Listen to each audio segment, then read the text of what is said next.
محترم ناظرین، آج ہم آپ کے لیے پیش کرنے جا رہے ہیں ایک ایسی کہانی صبر اور دیانتداری کی۔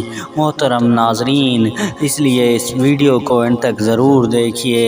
ایک دفعہ قحط کے زمانے میں کسی قصبے کا رئیس ہر روز صبح کو 200 روٹیاں پکوا کر سامنے رکھ لیا کرتا۔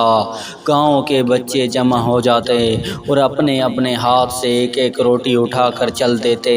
ان میں سے اکثر لڑکے اتنی جلدی کرتے کہ کسی کے پاؤں پر پاؤں رکھ دیتے اور کسی کے مونڈے پر سوار ہو کر آگے بڑھ جاتے، مگر ایک چھوٹی لڑکی خاموش کھڑی رہتی۔ جب سب لڑکے روٹی لے چکتے تو اس بیچاری کے حصے میں وہ روٹی آتی جو سب سے چھوٹی ہوتی۔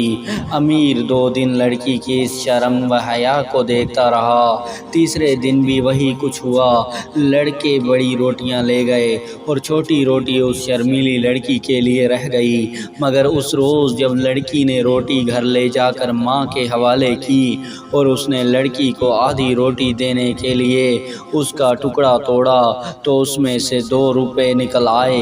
لڑکی کی ماں نے دیکھتے ہی دونوں کے دونوں روپے لڑکی کو دے کر رئیس کے پاس بھیج دیا کہ غلطی سے آٹے میں گر کر مل گئے ہوں گے، آپ اپنے روپے لے لیجئے۔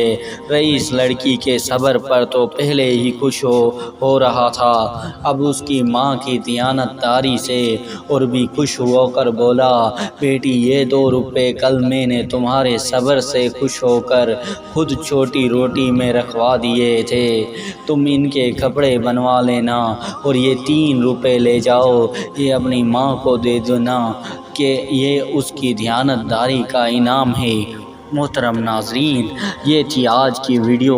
اگر آپ کو ہماری یہ ویڈیو پسند آئی ہو تو ہماری ویڈیو کو شیئر کریں اور ہمارے چینل کو سبسکرائب کریں تاکہ ہمارا حوصلہ افزائی ہو سکے۔ جزاک اللہ۔